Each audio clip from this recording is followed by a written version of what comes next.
Olá, boa tarde para você. Estamos começando mais um Tarde com Deb aqui pela TVIM e hoje o nosso assunto é sobre amor, sobre relações amorosas. Tá muito complicado aí o seu relacionamento?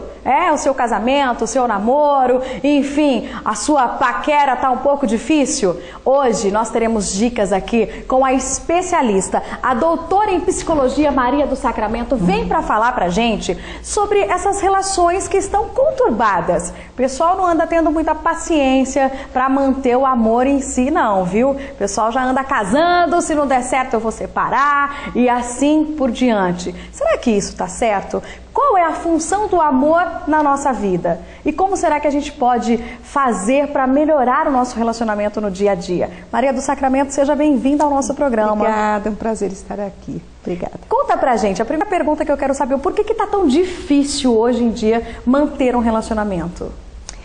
Olha, existem inúmeros fatores que contribuem para isso, né? Para que as relações estão complicadas. Estão mesmo, as relações estão complicadas, tá? Não é...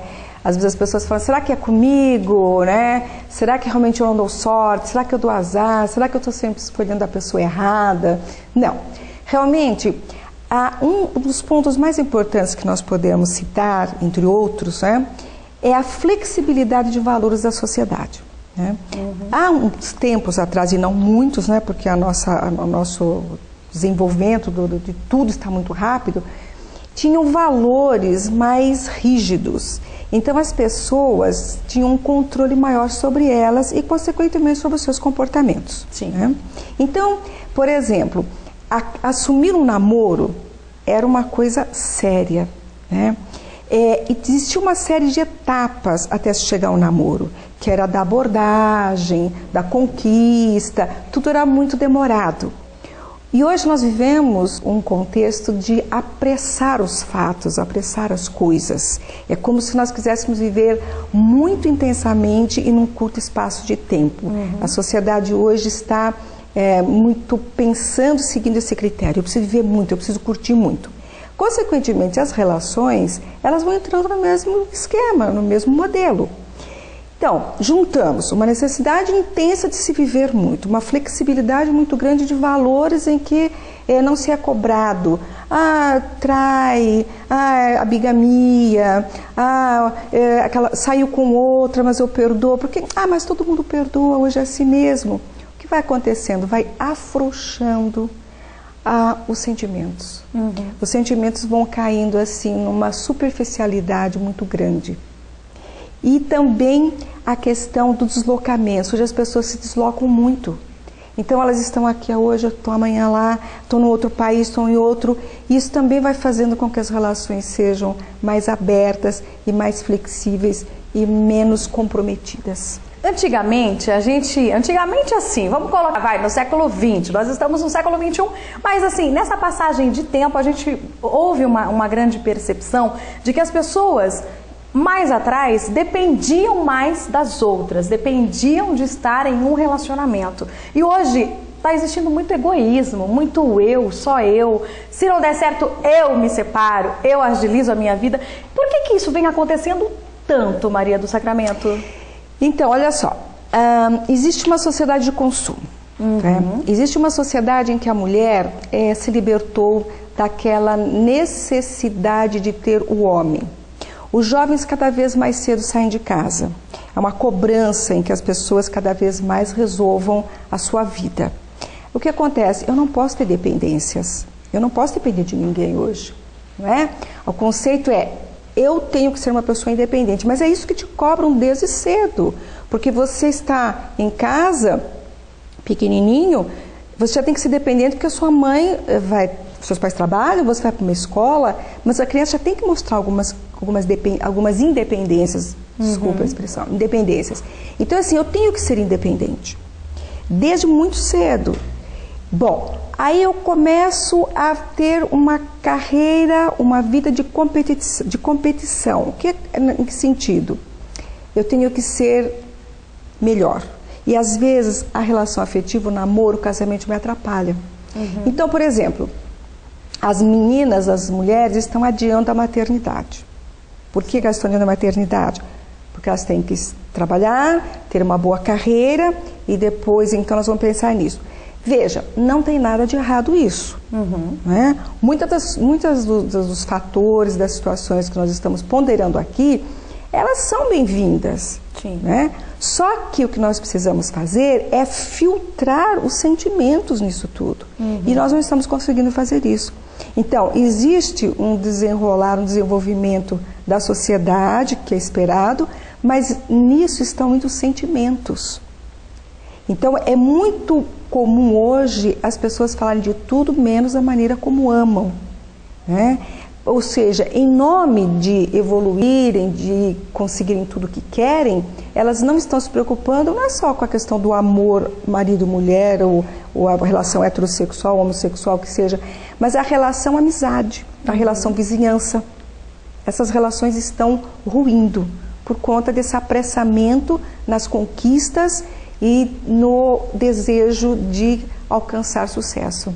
Existem muitas pessoas que dizem que eu preciso arrumar um namorado para me completar. Você, Maria do Sacramento, sendo doutora em psicologia, o que a psicologia diz a respeito disso? Eu preciso me completar ou eu já sou completa e preciso me complementar? Bom, olha, o ser humano nasce com um instinto de sobrevivência, né, que ele precisa sobreviver, e essa sobrevivência, à medida que ele vai se desenvolvendo, ele vai, vamos dizer assim, significando, ele vai nominando, dando um nome de amor, sentimento. Então, quando a pessoa diz assim, eu preciso disso para me completar, não. Ela precisa disso porque é essencial, porque faz parte do ser humano, porque não se vive, nós temos inúmeros estudos mostrando o desenvolvimento no âmbito completo de crianças que vivem numa sociedade em que ela tem um certo amparo, um certo carinho demonstrado, e crianças que vivem em orfanatos. As crianças que vivem em orfanatos, por vezes, elas têm até mais assistência do que as crianças que moram com a família. Por quê? Muitas vezes elas têm nutricionista diariamente, coisa que não tem em casa. Elas têm fisioterapeutas, têm serviços voluntários, né? Elas têm uma série de atenções que por vezes faltam em casa, mas elas não têm o quê? O carinho, a sensação de amparo. Então, quando as pessoas dizem isso, elas estão dizendo algo que é inerente ao ser humano. Né? Eu preciso de alguém, todos precisam de alguém. Né? Só que isso não é falado e sentido dessa maneira, mas é falado como um complemento para, bom, agora eu tenho minha carreira, agora eu tenho meu carro, agora eu tenho amigos, tenho uma vida social legal, tá faltando um namorado. Você percebe que essa busca, essa pessoa, ela já entra até num contexto meio que de um certo consumo, de, tá faltando isso. Né? Por isso que muitas vezes também as pessoas se relacionam sem gostar realmente. Né? É muito comum você ver pessoas dizendo assim hoje, e aí, você estou namorando aí? Não é assim, sabe? Não é que eu estou querendo, não é a pessoa que eu quero, mas tá bom, dá pra sair, dá pra pior do que ficar sozinha. As pessoas têm medo da solidão, né, Maria? Tem. O ser humano morre de solidão. E o pior é que às vezes a solidão está dentro dela mesma, não depende de estar no meio de muitas pessoas, como nós já sabemos disso, né? E a solidão muitas vezes acontece até por eu estar com pessoas erradas, né? Verdade? Sim, porque quando eu estou com alguém que eu não amo mesmo, ou que não me complementa no sentido assim de me fazer coisas que eu quero e eu para também fazer para a pessoa, ou quando eu estou por uma imposição até que cultural, né? O que acontece? Eu fico triste, eu me frustro e aí eu me sinto abandonada, eu me sinto sozinha. Então às vezes as pessoas pensam assim de arrumar alguém para preencher um vazio e elas estão cavando o próprio vazio com isso. E aí vai ficar cada vez pior. Então é melhor você esperar um pouquinho mais, vai que de repente aparece aquela pessoa que vai realmente mexer com você, trazer um sentimento que você se sinta melhor ou que você possa fazer algo melhor por você mesmo e não pela outra pessoa. Exatamente. Maria do Sacramento, como a gente pode perceber os primeiros sintomas de que uma relação não está indo bem? Olha, nós costumamos dizer através dos estudos, né, que existem, que o que mina uma relação não são os grandes acontecimentos, as grandes tragédias, as grandes falhas. O que mina a relação é a ausência de pequenas gentilezas. Então, quando você percebe que você já não está cabendo na vida de alguém, que já não tem aquela atenção, que a pessoa está sempre te deixando de lado, a pessoa está sempre priorizando outras coisas que não você, claro que dentro de um contexto em que nós vivemos atualmente, né? Também não vamos querer ser Cinderelas, né? Com certeza. E príncipes que não existem, né? Mas quando nós começamos a perceber falhas, esquecimentos, principalmente a falta de paciência, a falta de entendimento do outro. Eu tenho uma frase que eu acho muito bonita, é uma frase de um escritor alemão, se eu não me engano, que ele diz assim: procure me amar quando eu menos mereço, porque é quando eu mais preciso. Tá? Então, essas questões é que determinam, assim, acender o sinal de alerta. Opa, o que está acontecendo com a minha relação? E aí também, quem está errando? Porque assim, nós temos uma tendência ao outro. Não, peraí, muitas vezes também posso ser eu. Eu também posso estar sendo negligente ou negligenciando o outro. Então, são pequenos detalhes e repetição desses pequenos detalhes que vão mostrando como é que anda a minha relação. E aí eu tenho que fazer aquela avaliação crítica e ruim, né, de se fazer, que é, peraí, por que eu estou aqui? Né? O que eu estou fazendo aqui? Né? Estou sobrando ou estou asfixiando o outro, né? Ou a outra, né? Porque se você, de repente, não está gostando mais, alguma coisa não está no eixo que você acha que deva estar, alguma coisa está acontecendo, ou é com você, ou é com o outro, e aí sim vocês precisam entrar numa conversa muito séria, numa DR para discutir tudo isso que está acontecendo e de repente, por que não procurar uma terapia? É sobre isso que nós vamos falar no próximo bloco, então não sai daí que eu volto já.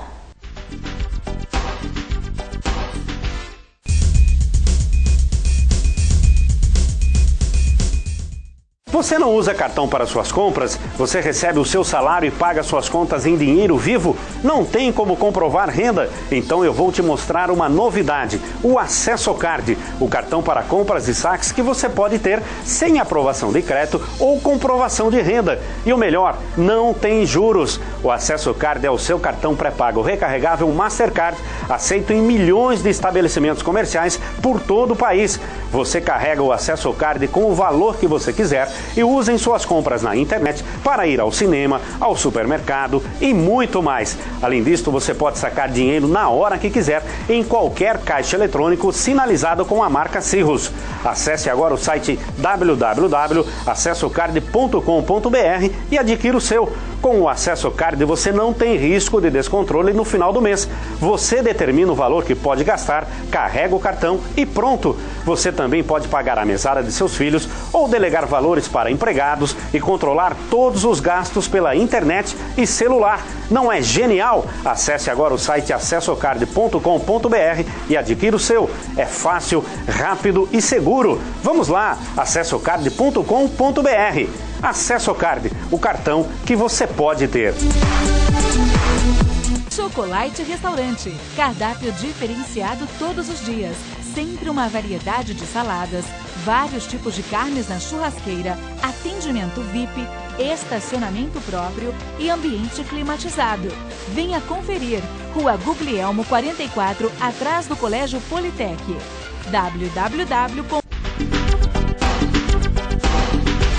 Estamos de volta com o nosso Tarde com Deb. Estamos falando sobre o amor, sobre terapia. E aí, como é que anda, hein? O seu relacionamento tá complicado? De repente você tá precisando ter uma DR aí com o seu namorado, com a sua namorada. Você não sabe como abordar esse assunto? Nós estamos falando sobre isso hoje com a doutora em psicologia Maria do Sacramento. E a minha próxima pergunta é sobre a terapia. Quando procurar os profissionais para nos ajudar, Maria?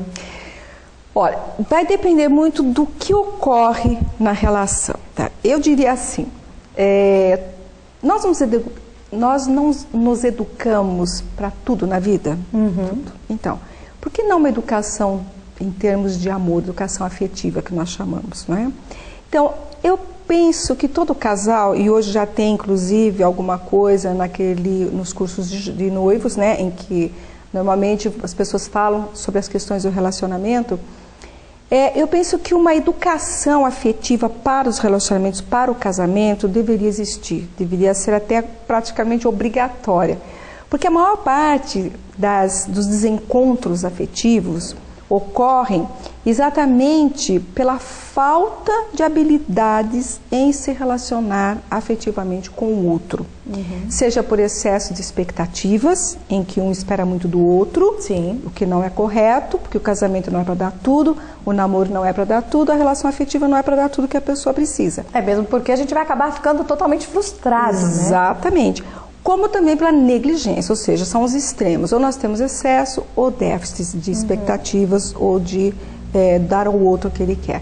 Então, mas principalmente quando existem muitas crises em termos de discussões. Quando nós dizemos discussões, nós não estamos nos referindo àquelas famosas, né, DRs, a discutir a relação que homens normalmente não gostam e nós mulheres gostamos muito, né? E que muitas vezes não levam a nada. Tá? O que acontece na diferença entre discutir uma relação e procurar uma terapia é que o terapeuta, principalmente o terapeuta preparado para a terapia de casal, ele vai focar, primeiro ele vai analisar o casal, depois ele vai analisar cada par do casal individualmente, ele vai detectar as fragilidades, as vulnerabilidades de cada um e depois ele vai trabalhar como é que isso bate de encontro ou se encaixa. E aí vai focar esse problema e trabalhar esse problema. De maneira que essas dificuldades que eles percebam, né, sejam, se possível, eliminadas, trabalhadas, ou que eles aprendam como lidar com elas. Então, sempre que um casal perceber que há um esfriamento da relação sem motivo aparente, que eles não estão mais combinando, eles não estão tendo mais prazer em ficar um com o outro, é hora de procurar uma relação que dá para se fazer muita coisa assim. Porque muitas vezes a relação não vai bem pela leitura que um está fazendo do outro. Eu quero do outro coisas que muitas vezes o outro nem sabe que eu estou querendo. Então eu preciso entender o que o meu companheiro, a minha companheira querem e como eu me sinto preparado para dar ou não. Porque num grande número de vezes as relações terminam não por maldade, não porque o outro quis o meu mal, mas porque ele não sabia dar o que eu queria, ele não sabia ler o que eu queria, e vice-versa.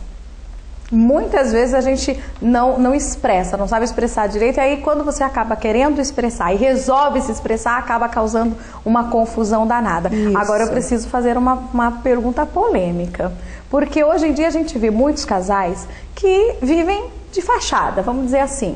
E aí acontece aquele lance de ou o homem ou a mulher ter um amante. O porquê de se ter um amante, Maria do Sacramento? Qual é essa procura? Olha, a amante, ela tem diversos papéis. A amante ou amante tem diversos papéis na vida de uma parte do casal. Muitas vezes, esse amante, ele funciona como um gatilho para avisar que a relação não está bem.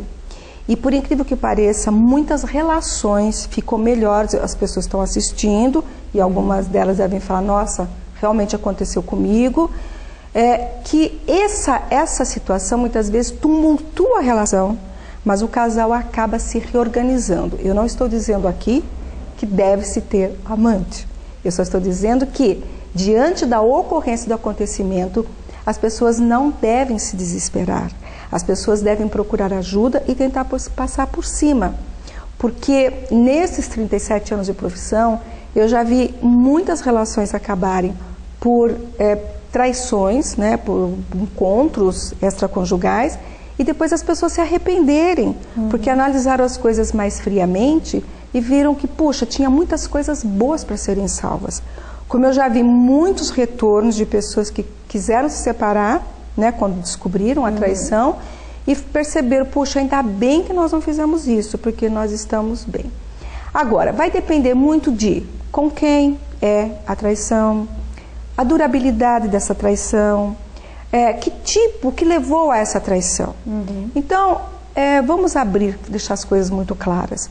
Ah, o meu marido, a minha esposa foi para um determinado lugar e aconteceu alguma coisa. O casal tem que sentar friamente e avaliar o que aconteceu exatamente, que sentimentos estavam ali, curiosidade, um momento de fragilidade, vulnerabilidade, tá?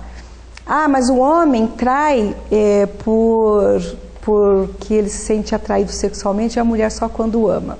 Não, isso já aconteceu no passado, em que a mulher tinha muito medo, né, de perder a segurança que ela tinha no casamento, e aí então ela só atraía se realmente ela estava a ponto de terminar o casamento. O que nós vemos hoje é a necessidade de se discutir muito bem esses acontecimentos no casamento. O que pode levar a uma traição? Com quem? Então, é uma pessoa que vem se relacionando, seja o homem ou a mulher, está se relacionando há muito tempo, tem uma durabilidade, existe uma recorrência, ou seja, várias vezes isso acontece, então tem que se conversar realmente e ver se essa relação não precisa de fato terminar, né? Mas por vezes, se a pessoa tiver maturidade, ela pode sim levar isso adiante. Porque a relação, quando ela se aprofunda, quando tem uma certa durabilidade, o que nós mais vemos são aqueles defeitos. Porque a beleza, o amor, o charme é o que a gente vê primeiro, né? Que é o que nos aproxima. É o namoro isso, o namoro. Já vai enxergando. Agora, quando é que nós enxergamos mesmo aquelas coisas chatas, difíceis? É quando nós estamos mais perto, mais juntos, convivendo. E aí eu tenho que fazer um exercício de entender o seguinte: o defeito dele não é problema meu, não é? Às vezes a pessoa diz: ai, meu marido, ele se veste mal, ai, eu tenho vergonha, ai, eu queria que ele fosse mais moderninho. Gente, não é você que está se vestindo mal, se vista bem. O fato de você ter um homem ao seu lado e os comportamentos dele, a não ser que sejam comportamentos, né, destrutivos, não tem nada a ver com você. Ai, mas ele fala errado. Não, sabe, se ele não quiser melhorar a fala dele, ele está gordinho, tá, o cuidado a gente pode sugerir, mas nós temos que entender que o outro é o outro, e muitas vezes as relações acabam exatamente por isso. Nós queremos tornar o outro como eu sou, e aí uma chance muito grande da relação não dar certo, né? E também acreditar no futuro, né? Acreditar que as relações, que amanhã pode ser melhor, né? Que existe a necessidade também de vínculo, eu tenho que formar vínculos. As minhas relações com amigas, né, não são boas. As minhas amigas não se vestem como eu quero, as minhas amigas não são como eu quero, e eu mantenho as amizades. Amizades de anos, de uma vida toda. Eu não destruo uma amizade do nada. E, no entanto, às vezes a gente vê os relacionamentos afetivos sendo muito menos tratados, né, melhor tratados do que uma amizade. Com certeza. E nesses relacionamentos amorosos, existe essa necessidade de se ter amigos em comuns, Maria? Eu acredito que numa relação afetiva, né, no casamento, os amigos, eles funcionam muito bem. Porque os amigos, eles diluem um pouco aquela carga negativa que por vezes ocorre no casamento. Sabe, você está discutindo, mas aí você marca, vamos sair para jantar. Então, daqui a pouco você está dando risada, você está diluindo a carga negativa, está mais leve, dá risada, conversa, troca ideia, ouve um outro. E eu acredito que as amizades, os relacionamentos afetivos fazem muito bem ao casamento.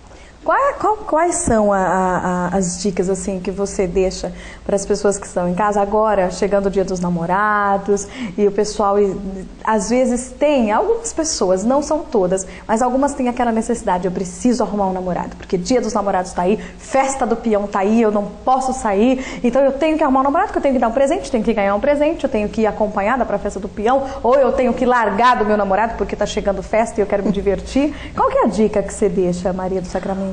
Olha, primeiramente assim, não se arruma namorado do dia para a noite, não se arruma alguém do dia para a noite. E quanto mais a pessoa mostrar que ela está bem com ela mesma, autoconfiante, autoestima, sabe? Então, ficar bonita e pensar assim: eu não preciso de alguém para ser feliz. É bom, é muito bom, é importantíssimo eu ter alguém para me sentir melhor, para me sentir bem. mas não é uma questão inerente à minha existência eu ter alguém. Eu posso estar, por exemplo, desviando a minha energia no sentido de me preparar para encontrar alguém. Claro, eu devo olhar, mas não ser insistente, não ser pegajoso, não ser pegajosa, né? Entenda que muitas vezes aquela carência que você significa como preciso ter alguém é carência de outra coisa. É outra coisa que você está precisando. Então, não se humilhe, não se diminua para ter alguém. Procure estar assim atenta às possibilidades, retribua aquilo que você acha que deve retribuir. E no final no dia dos namorados, se você estiver sozinha no sentido assim, sem um namorado, saia com as amigas, vá para onde você iria com um namorado, um restaurante bacana, um barzinho legal, façam alguma coisa com amigas, viaje, curta. Afinal de contas, hoje você pode estar sozinha, amanhã não. Tem outros dias de namorados, né? Fique bonita, fique chique e vá para uma balada, se for o caso. Então tem que aproveitar mesmo. E para aquele relacionamento de casa, já de casal, marido, esposa, qual que é a principal dica que você deixa para de repente esse amor não acabar assim em desespero? Olha, principalmente, gente, pequenas gentilezas de ambos os lados. Pequenas gentilezas é adivinhar o que o outro quer, fazer o que ele gosta, jantarzinhos, sabe? Passeios, acompanhar, no caso, a parte, aí, o homem ou a mulher, naquilo que ele gosta. Ah, minha mulher adora shopping. Faça um sacrifício, vá ao shopping feliz. Ah, eu adoro gente, futebol. vai no supermercado. Vai no supermercado. É tão chato ir fazer compra sozinha. Isso. Sabe, são essas coisas que mantêm uma relação, gente. Outra coisa também é assim, não fique num comportamento de vingança, interpretando tudo que o outro te faz como, olha o que ele está me fazendo, então agora também eu vou dar o troco. Muitas vezes você deixa a pessoa fazer alguma coisa que está com uma certa maldade ali, uma coisinha ali, e quando você não faz nada, o outro se desarma todinho. Puxa vida, né? Manquei com ela, manquei com ele, e ele, ó, tá uma boa aí. Depois, futuramente, você retoma e fala, lembra aquele dia? Eu senti o que você me fez, mas eu deixei passar. Então, sejam maleáveis, sejam flexíveis. A relação, ela não é só o momento. Aqui, as relações, elas são dinâmicas, elas são vivas. Hoje pode estar ruim, amanhã vai estar bom. E outra, se você troca de parceiro ou de parceira, vai ser tudo igual lá na frente. A não ser que seja um grande problema, uma grande característica de personalidade destrutiva, um problema sério, que às vezes, infelizmente, as relações têm que acabar mesmo, né? Mas caso não seja isso, se você trocar de parceiro, lá na frente, você vai encontrar os mesmos problemas que são inerentes a uma relação. E por outro lado, se você também está trocando muito de parceiro, pode ser que no fundo você esteja com uma doença, porque existem as compulsões afetivas. Então, às vezes você troca, na verdade, você está num processo doentio. Então, cuidado. E você que está aí assistindo, já curtiu as nossas preciosas dicas de hoje, falando sobre terapia de casais, falando sobre o amor em si, na maior essência que existe. Maria do Sacramento, quero te agradecer, viu, pela presença aqui no nosso programa, por ter acrescentado um pouquinho mais aqui, não só para mim, mas para os meninos que trabalham comigo e para o pessoal que está em casa assistindo o nosso programa também. Seja bem-vinda sempre. Obrigada e feliz Dia dos Namorados, com ou sem namorada, namorado para todos. Um beijo para você que está em casa e a gente volta a se falar amanhã de novo aqui na TVI. Tchau!